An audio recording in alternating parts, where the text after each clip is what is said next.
Hello everyone, here like to wrap up Monday Night Raw for December the 23rd, 2024. The opening match for Raw, the final, first round, Intercontinental Women's Championship Tournament match. We had Natalya, Alba Fire, was supposed to be Carly Shane, but due to Sonya, Zoe, and Shayna attacking her last week, damaging her hand inside of a storage equipment case, Carly Shane's out of the tournament.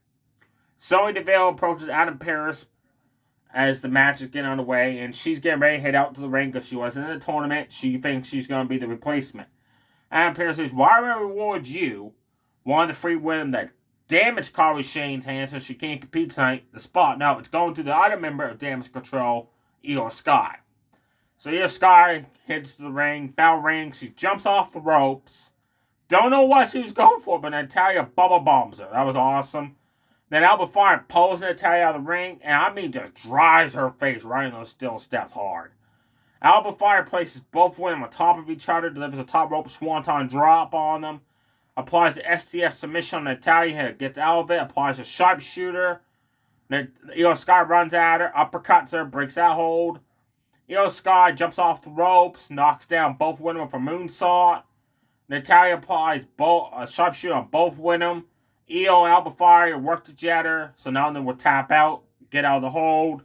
EO Sky picks up the win when she does a slingshot, moonsault off the ropes, knocking down Natalya, Alba Fire at the same time. Then she got up, ran, jumped off the ropes again with a moonsault, this time just onto Natalya. For the 1-2-3 winner, EO Sky. I'm like, wow, that was a fast match. I was hoping it would last longer than it did. And I was kind of disappointed. Natalya has been there many, many years. I know they don't do nothing with her, but she should at least made it further in this historic tournament to crown the first time Intercontinental Women's Champion, which I'm still saying is a mistake to have that many singles titles in the women's division. But have her lose first round and that quickly, like that's a slap to the face of Natalya's career right there. Like me, she should have been the final two at least, but nope, she's out first round. So now we got EO Sky versus Adi Valkyrie round 2, and Dakota Kai versus Zoe Stark round 2. I want Zoe Stark and Dakota Kai to win the title of any of the four that's left there. Let me know below out of those four winning which one you like to see win the Intercontinental Women's Championship, or would you prefer to see someone that was in the tournament that should have advanced further, or someone that was not in the tournament, because there was a few superstars that wasn't in the tournament. Raw had enough winning, they could have done some fatal four-ways, not triple threats. Then we had The Miz versus Dex Lumis. I'm like, Dex Lumis? I thought it was supposed to be Bo Dallas. That was advertised last week. But apparently Bo never showed up. Apparently he wasn't there, I guess. So it's Dex Lumis against The Miz. Bell rings. All Dex Lumis. Clotheslines, rock bottom. Miz rolled out of the ring to get away from him. He jumps off the ring, cannonball off the apron to the floor onto The Miz. Rolls him back of the ring, delivers out of rock bottom. Then here comes Kieran Cross, the Office of Pain, Scarlett Power Arrow, the lamest stable ever. They rush the ring, attack Dex Lumis. So Dex Lumis wins by disqualification within like 40 seconds. 601 beatdown. Then the Wyatt 6 come out, attack, clean house, but no Bo Dallas. That was weird. Why was Bo Dallas not there? Like it seemed weird that he wasn't. Like he was advertised and they changed it and he wasn't there. So maybe took time off to be with like Bray Wyatt's family and that for like support for, you know, the holidays and be with his family as well. I just don't know why Bo Dallas wasn't there. It made no sense. Then we had Akira Tozawa of Alpha Academy of Otis Maxine ringside took on Chad Gable of American Made with Arvino the Creed Brothers ringside. Bell rings. Chad Gable delivers like an Irish whip chop, like 3-4 times to Tozawa. I don't know how many German suplexes he give that poor guy. Power bombs him. Tozawa at least does 2 moves. 2 spin kicks. Knocking down Gable. Jumps off the top rope for the swanton drop. Gable got the knees up across the back of Tozawa. Ankle lock submission. Quickly that winner, Chad Gable. I'm like, what the heck? It was like a 1-minute match if we're lucky. Give or take a couple seconds. After the match, Gable still had the ankle lock submission on. Refused to let go. So I thought, oh, he's going to get disqualified. Referee's going to reverse the decision. But no, instead, Otis runs in. The ankle lock's been on for, I got an additional minute and a half there, Otis. What were you doing, man? He runs in, pulls Gable off of Tozawa. Tozawa's in the corner. Maxine's checking on him. He's holding his ankle. And Otis tells Gable, let's go. Gable, like, snaps his fingers. Here comes the Creed brothers. Otis doesn't back down. He tears his shirt off. He's like, ready, let's do this. 3-on-1, I'm ready to go. And then Gable and the Creeds realize Otis ain't backing down. They take off, and they leave the ring, go to the back. Gable's on the ramp, celebrating. He said, token out one. He said, next one's going to be Maxine or Otis next. Judgment Day's backstage. Balor and Morgan, since they're co-leaders, they're bickering back and forth. Why? Basically, I guess Finn Balor's fault. They lost the tag team titles last week to the Viking Raiders. Finn Balor is blaming on Liv Morgan because they were too busy focusing on EOS Sky, Damian Priest, and stuff. They should have been focusing on helping them retain the titles because the Viking Raiders, Liv's like, well, we were barred from ringside. We couldn't do anything.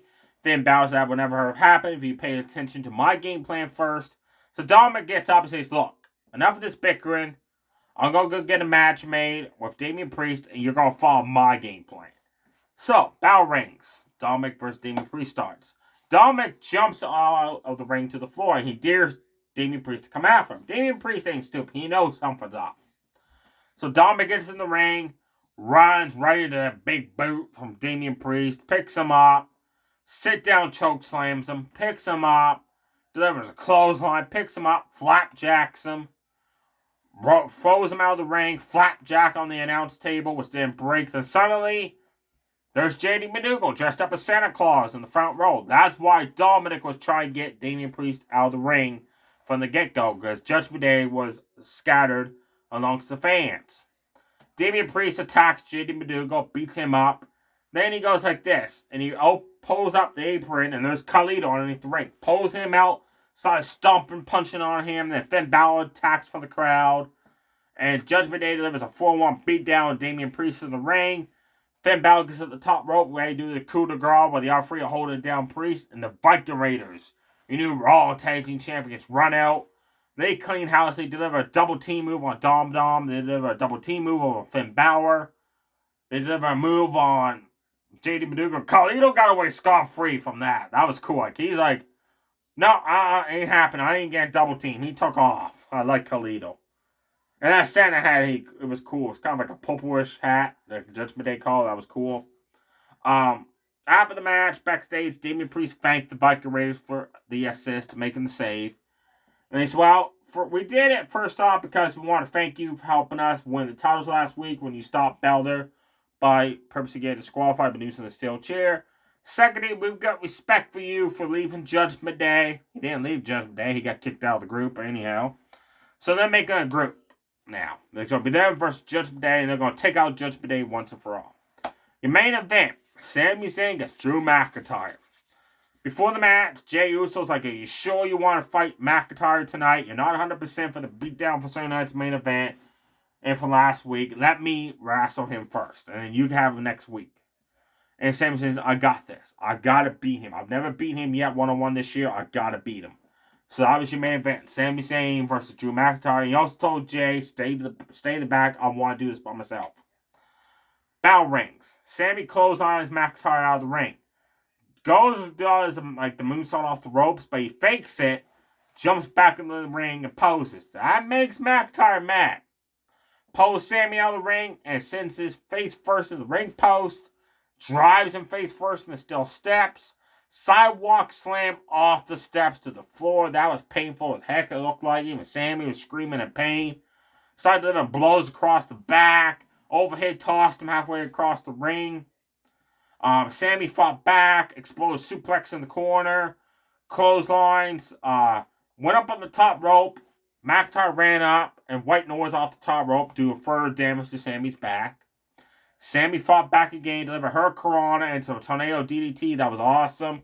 Exposed suplex in the corner.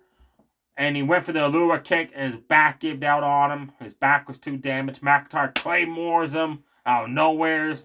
1, 2, 3, your winner, Drew McIntyre. Then McIntyre starts delivering a post-match beatdown on Sami Zayn, vowing that he's going to take out the original bloodline first, then the new bloodline. Main event, Jey runs out, spears McIntyre.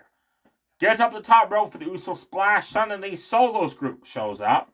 Tama Tonga shoves Jey off the top rope. He crashes in the ring. Then Jacob Fatu delivers a top rope moonsault onto Sami. while Solo delivers the Samoan spike to Jay.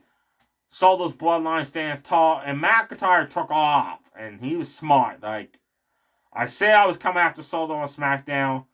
There's 3 of them, there's only 1 of me. He took off, he's playing it safe. And he also hinted that he's recruiting people to help to finally get rid of the bloodline of WWE. Hopefully, I want to see Seth Rollins, McIntyre, Kevin Owens form a stable. That was 3 guys. Add Sami Zayn, he'll come to his senses, realize being Romans and all that dog ain't gonna work for him. And they will take out the bloodline once and for all. Because the bloodline, the only thing that they can do now is Roman versus The Rock the next year, and that's it. If they drag it on for another full year, it's like a cow, and they milk that thing dry. Know what I'm saying?